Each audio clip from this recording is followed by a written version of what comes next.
I can still smell the oil.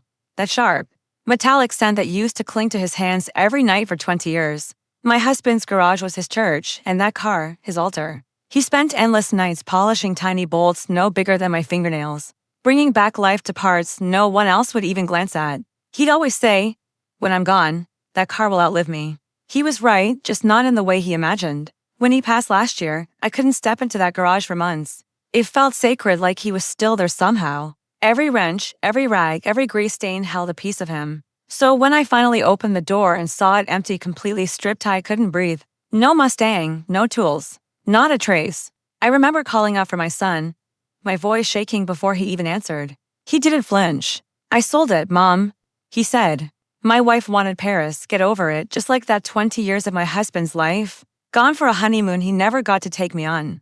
I wanted to scream, but instead I just nodded. Something inside me shifted that day. People think grief makes you weak. But when grief mixes with betrayal, it turns sharp. It becomes a weapon. Cold, precise. I stopped crying that night. I started planning instead. My son had his father's pride, but not his patience. He thought I'd fall apart quietly, like some fragile widow. But I'd lived beside a man who could rebuild an engine blindfolded. I knew what it meant to wait, so I did. I stayed silent, let him think I was broken. Then, 3 weeks later, the phone rang. "Ma'am," a man's voice said. "This is Greg from Westline Auto. We just received your husband's car. There's something you need to come see." My heart was pounding as I drove there. The silence in the car heavier with every mile. Under the bright fluorescent lights sat the Mustang gleaming, perfect. But the dealer's face was pale. He pointed at the glove compartment. "Your husband left something inside," he said. I opened it and found a small sealed envelope with my name on it. The paper was a little yellowed, but his handwriting was steady and familiar. "If you're reading this, something's happened to me." My hands trembled as I unfolded the note. "You always said I loved that car more than you. Maybe you were right.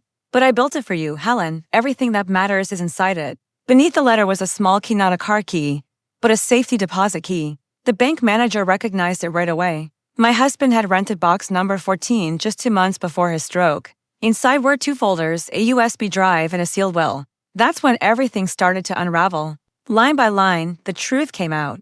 My son had forged his father's signature on power of attorney papers while he was in the hospital. He'd sold stocks, moved assets, everything. The Mustang wasn't just sentimental, it was collateral for an insurance policy, worth $1.2 million. But my husband wasn't naive. He'd seen it coming.